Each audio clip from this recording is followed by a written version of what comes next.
What's up, everyone? It's your host, Mark Sotomayor, here with Tea Talk episode 5. Thanks for bearing with us this little hiatus that we had. I had to take a professional vacation, going down to New Orleans soon, getting ready for that. And we just wanted to take a picture here about how we do our coffee roasting here on a Pop Light popcorn popper. Very simple. Doesn't require very many steps. I just want to show you.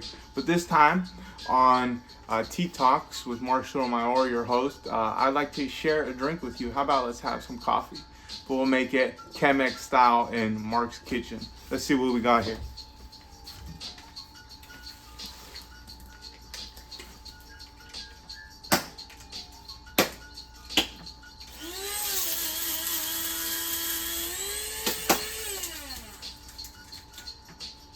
All right. What we did just now is we took these beans, which I popped in my own home popper. Let's call it a home popper because it's actually a popcorn popper. Did you know that you can actually roast your own coffee beans on a popcorn popper? I have it here behind me. It's nothing pretty. It does do the job. It's the same thing as how popcorn gets popped. Whenever it does, it reaches a certain temperature and it implodes from the inside out. With coffee roasting, it's quite similar. Except when it reaches that temperature, it starts roasting. So here we have some regular green coffee beans, nothing special. These are Ethiopian beans. I got it from my local roaster at a coffee roaster, Oak Cliff Coffee Roasters, exactly here in Dallas, South Side. Oak Cliff. And you can see the stunning color of a light roast, which I made using this home popcorn popper by Pop Light. So you can do this, any of you, with any heat, any appliance which adds heat, anywhere from a microwave. I'm even pretty sure you can pop or roast your popcorn, but as well as your home brewed, home roasted coffee beans right here.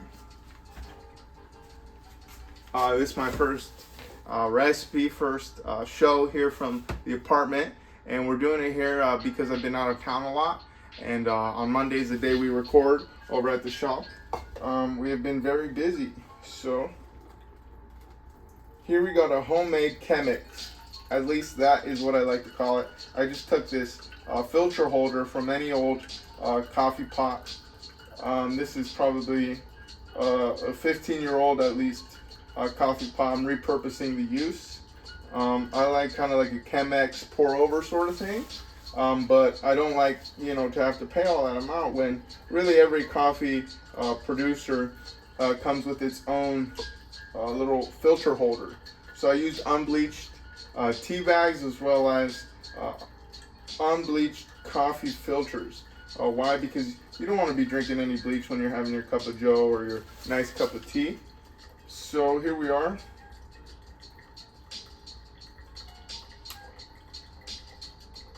You can see we're getting a lovely bloom up top from all the gases, the carbon dioxide, not carbon monoxide, that would be deadly, coming from this coffee right here. And as you can see, we're just getting the same sort of effect you would get from a Chemex coffee pot.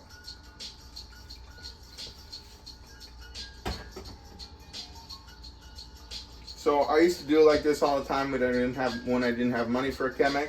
I just suggest you do. You might get a different little blend.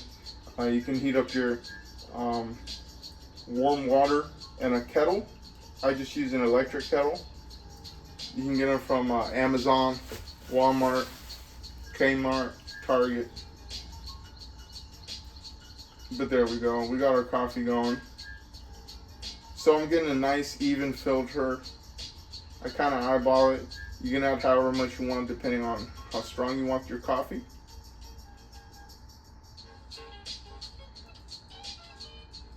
Right? So we'll just let that go here right now. But wanted to share a drink with y'all here. Coffee time with Mark Sotomayor.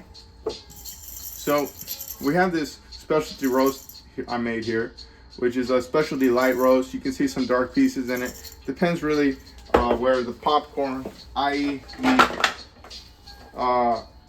the coffee bean is sitting in here. As you can see, I already have popcorn in here waiting to be popped. We're not going to use that today.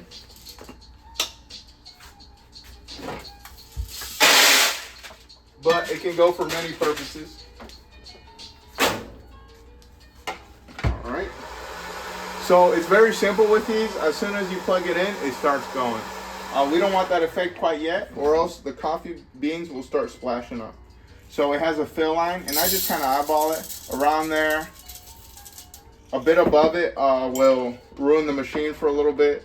It won't work for some time because I think it like overheats and has a manual heat stopping setting.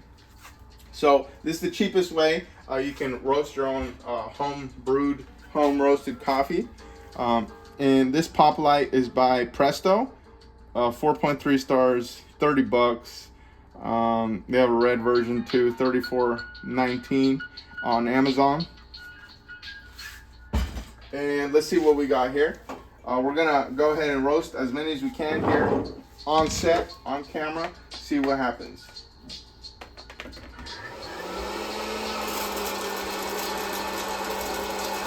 I like to hold it a little bit back, and you want to be near it when it's roasting, so you can shake it up a little bit, make sure it goes all well. And as you can see, some green beans are already splashing out. I'll go ahead and leave that in this compartment. And I'm using strainers. Reason being is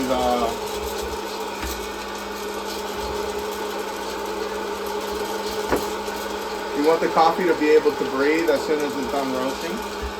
That way it'll release a lot more of its gases.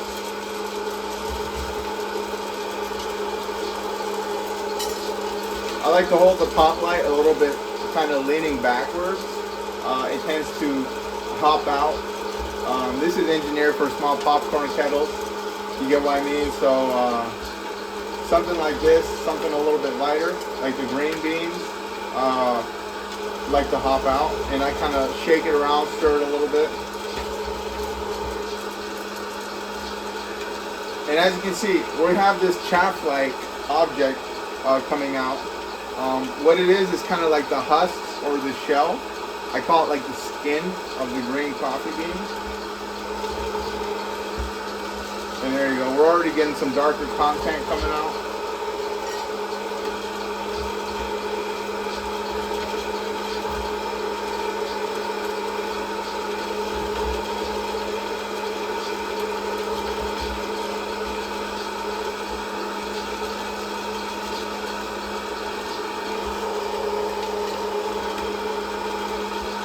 Alright, we got our coffee done roasting over here, so I like to go ahead and pull it out. Unfortunately on these, they're selling expensive. I think they maybe could not afford to put on an on and off switch, but you can just stop it by yanking out the cord.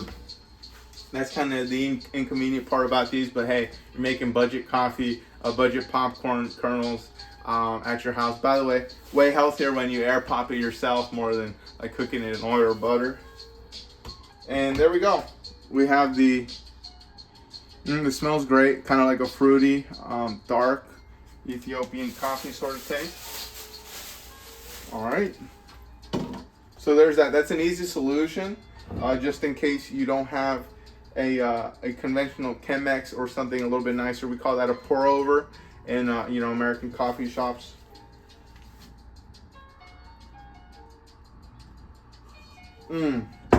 That's a nice bold cup of coffee right there.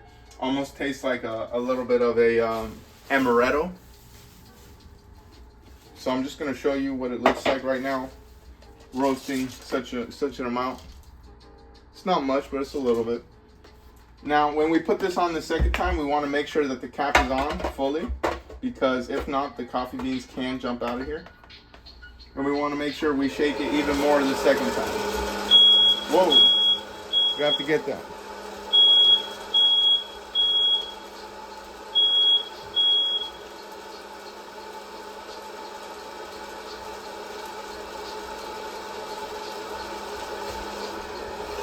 Disregard that. As you can see, when we're cooking roasting objects, smokes come out. A lot of times, a lot of conventional roasters, they can't just have their roasting machine there with no ventilation. They have to get it out.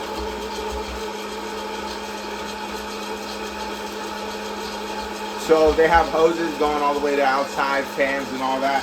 Here we don't have that, so taking down the fire alarm temporarily is going to have to survive. Alright, so our beans are getting a little darker. They're actually starting to pop now, as you can hear. And that's a good signal to go ahead and stop. We want a little bit of a lighter roast, so we're just going to let it cook for a little bit less. The beans do expand as they get more well cooked and darker. Alright, and that's basically it. So you might have to finagle it a few times. Do it carefully the first few times, especially since you have to take in and out your outlet. And there we go. You have some coffee beans roasting. Beautiful. There you go. Home brewed, home roasted coffee beans so easily.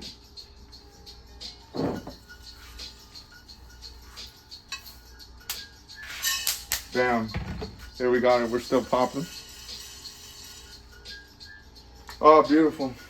Well, it's that easy, folks. I highly recommend you give this a try. You know, if you have a popcorn popper, if you want to roast your own stuff. Anything that applies heat and rapidly, you know, a large amount is better when you're doing this, because with this you can only make, I'd say this is probably only 3, maybe 4 ounces of these coffee beans, right? So in order to get a pound to, say, a consumer, I would have to put it through here anywhere from 5 to 4 to 5 times. So there we have our coffee beans, excellently roasted by our Pop Light. Highly recommend you check it out on YouTube. Thanks for this episode. Now, I just wanted to stop to talk to you guys real quick about our light roasts and how much that is so much better than a dark roast. The light roast is so much better because the light roast, unlike the dark roast, holds a lot of antioxidants that the dark roast just cannot hold because it's so burnt out. A lot of times Starbucks and major producers, major roasters, actually just kind of like zap their coffee beans, producing them in a way that kind of takes out all the moisture, all the greenness, all the goodness of the bean. That's so that they can heat it up for less amount of time, and so that more of the coffee effect, coffee taste comes out. It's similar to like using dark tea as opposed to green tea. The color, the darkness starts coming into the liquid a lot sooner. So that's what they want. They want really, really dark liquid as soon as they can. Kind of, I'm not going to call it dyed, but I'd say artificially, in a way, they are making the black a little bit darker just by having more of a roast. Something like this, you can't see it. It probably looks all dark to you, but it actually looks a lot lighter. Okay, I'm going to try to do this without spilling anything. It's got a little bit of a glow to it. Caffeine from green coffee or monk fruit, stuff like that, stuff grown in Amazonian kind of tropical highlands sort of climates. Those will like to be produced in a way that kind of drives their flavor a little bit more, in my opinion. Something with a more regular kind of nuked out flavor, kind of like Brazilian coffee or even some Colombian coffee, say Folgers, your common French roast and stuff like that. American Vienna roastings of that sort of coffee bean kind of takes out a lot of that flavor. So that's why I like the light roast. It keeps me good, active for longer. It has higher amounts of compounds to help you clear out your system, and it is acidic, but I recommend you drink it every day. An acidic amount of liquid in your diet is actually good for you, especially in the mornings when you're processing all this mucus. Antioxidants like to clear out that stuff through consumption. So thank you so much for allowing me to show you. All you got to do is grind this up.